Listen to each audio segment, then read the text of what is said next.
ഞങ്ങളെ കുടുംബത്തിൽ എല്ലാവർക്കും എല്ലാ കാര്യം ചെയ്യുന്ന ഒരു വ്യക്തിയായിരുന്നു. മകനുമായിട്ട് ഇതിനു മുമ്പും തർക്കം ഉണ്ടായിരുന്നു. മുമ്പും തർക്കം ഉണ്ടായിട്ടുണ്ടെന്നാണ് പറഞ്ഞത്. ഞങ്ങളൊക്കെ ഷോക്ക് അടിച്ചു പോയി. കാരണം എന്താ വെച്ചാൽ ഒരിക്കലും ഒരു മകനും ചെയ്യാൻ പറ്റാത്ത ക്രൂരതയാണ് ചെയ്തത്.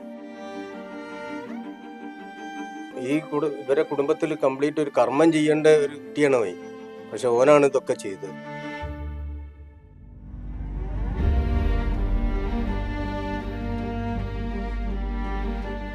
കഴിഞ്ഞ ബുധനാഴ്ചയായിരുന്നു, കൃത്യമായി പറഞ്ഞാൽ മാർച്ച് മാസം 4-ാം തീയതിയായിരുന്നു അർദ്ധരാത്രിയോടുകൂടി മകനായ സനലും ഏതാനും ചില സുഹൃത്തുക്കളും ചേർന്ന് ഇത്തരത്തിൽ ഗിരീഷ് താമസിക്കുന്ന വീടിനകത്തേക്ക് എത്തുന്നത്. ഇവിടെ ആ സമയത്ത് ഗിരീഷിന്റെ 2 സഹോദരിമാരും സഹോദരിമാരുടെ മകനുമാണ് ഇവിടെ ഉണ്ടായിരുന്നത്. രാത്രി 12:30 മണിക്ക് ഇത്തരത്തിൽ സനൽ വന്ന് കതക് മുട്ടുകയും കതക് തുറന്നില്ലെങ്കിൽ അടിച്ചു പൊളിക്കുമെന്ന് ഭീഷണിപ്പെടുത്തുകയും ചെയ്തതിനെ തുടർന്ന് ഗിരീഷിന്റെ സഹോദരിമാരാണ് വാതിൽ തുറന്നു കൊടുത്തത്. ആ സമയത്ത് ഗിരീഷ് ഇത്തരത്തിൽ അദ്ദേഹത്തിന്റെ മുറിക്കകത്ത് വിശ്രമിക്കുകയായിരുന്നു. നമ്മൾ ഈ കാണുന്ന 2ാമത്തെ മുറിയിലാണ് ഗിരീഷ് ഉണ്ടായിരുന്നത്. ആ മുറിക്കകത്ത് ഗിരീഷ് വിശ്രമിക്കുകയായിരുന്നു. തുടർന്ന് സനൽ മുറിക്കകത്തേക്ക് കയറുകയും വാതിലടച്ച് അതിനുശേഷമാണ് അച്ഛനും മകനും തമ്മിൽ തർക്കമുണ്ടായത് എന്നാണ് നമ്മളിപ്പോൾ കരുതുന്നത്. ഈ മുറിക്കകത്തായിരുന്നു ഗിരീഷ് വിശ്രമിച്ചുകൊണ്ടിരുന്നത്. ആ മുറിക്കകത്ത് കയറിയതിനു ശേഷം വാതിലടക്കുകയായിരുന്നു. അതിനുശേഷം എന്താണ് സംഭവിച്ചെന്നുള്ളത് ബന്ധുക്കൾക്കും അറിയില്ല. തുടർന്ന് ശബ്ദം കേട്ട് ബന്ധുക്കൾ എത്തുമ്പോൾ കാണുന്ന രക്തത്തിൽ കുളിച്ചു കിടക്കുന്ന ഗിരീഷിനെ ആയിരുന്നു. ഇതോടുകൂടി ഗിരീഷിനെ ഉടൻ തന്നെ മെഡിക്കൽ കോളേജ് ആശുപത്രിയിലേക്ക് മാറ്റുകയും ഗിരീഷിന് ഗുരുതരമായി പരിക്കേറ്റു എന്ന് മനസ്സിലാക്കിയ ഉടൻ തന്നെ സനൽ ഒളിവിൽ പോവുകയായിരുന്നു. നിലവിൽ അദ്ദേഹത്തെ ഇപ്പോഴും പോലീസിന് കണ്ടെത്താൻ വേണ്ടി സാധിച്ചില്ല എന്നാണ് നമുക്ക് മനസ്സിലാക്കാൻ വേണ്ടി കഴിയുന്നത്. ഗിരീഷിന്റെ മൃതദേഹം ഇന്ന് പോസ്റ്റ്മോർട്ടം നടപടികൾക്ക് ശേഷം ബന്ധുക്കൾക്ക് വിട്ടുകൊടുക്കും എന്നാണ് നമുക്ക് മനസ്സിലാക്കാൻ വേണ്ടി സാധിച്ചിട്ടുള്ളത്. ഗിരീഷിനെ കുറിച്ച് നാട്ടുകാർക്ക് എല്ലാവർക്കും നല്ല അഭിപ്രായമാണ്. എല്ലാവരോടും നല്ല രീതിയിൽ പെരുമാറിക്കൊണ്ടിരുന്ന ഒരു വ്യക്തിയാണ് ഗിരീഷ് എന്നാണ് നമുക്ക് ഇവിടെ അന്വേഷിച്ചപ്പോൾ മനസ്സിലാക്കാൻ വേണ്ടി പറ്റുന്നത്. അതേസമയം മകനായ സനൽ ലഹരിക്ക് അടിമയായിരുന്നു എന്നും ഇവിടെ ഒരു സംസാരം ഉയർന്നു കേൾക്കുന്നുണ്ട്. എന്തുതന്നെയായാലും അത് സംബന്ധിച്ച വ്യക്തമായ സൂചനകൾ നമുക്ക് പോലീസിൽ നിന്ന് തന്നെ ലഭിക്കേണ്ടതുണ്ട്.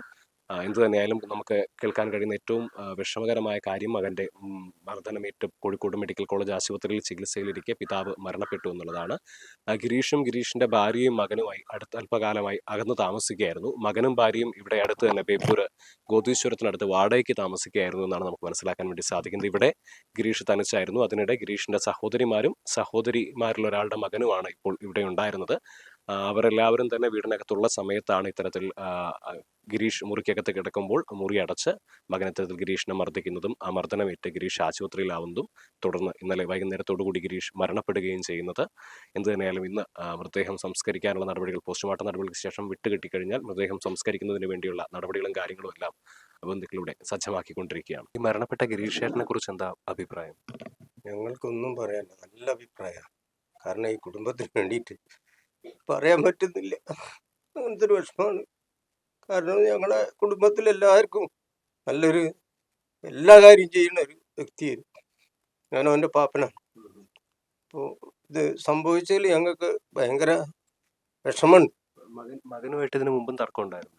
മുമ്പും തർക്കം ഉണ്ടായിട്ടുണ്ടെന്നാണ് പറയുന്നത്. അപ്പം ശരിയായിട്ടുള്ളത് എന്ന് പറഞ്ഞാലും ഞങ്ങളൊന്നും ഇവിടേക്ക് അങ്ങനെ വന്നു കഴിഞ്ഞിട്ട് കാര്യങ്ങളൊന്നും നടത്തില്ല. വീട് മാറിയിട്ട് അങ്ങോട്ട് പോയി. പിന്നെ അമ്മയും മകനും പിന്നെ ഒരു തമ്മിൽ ഭയങ്കര പ്രശ്നമായിന്.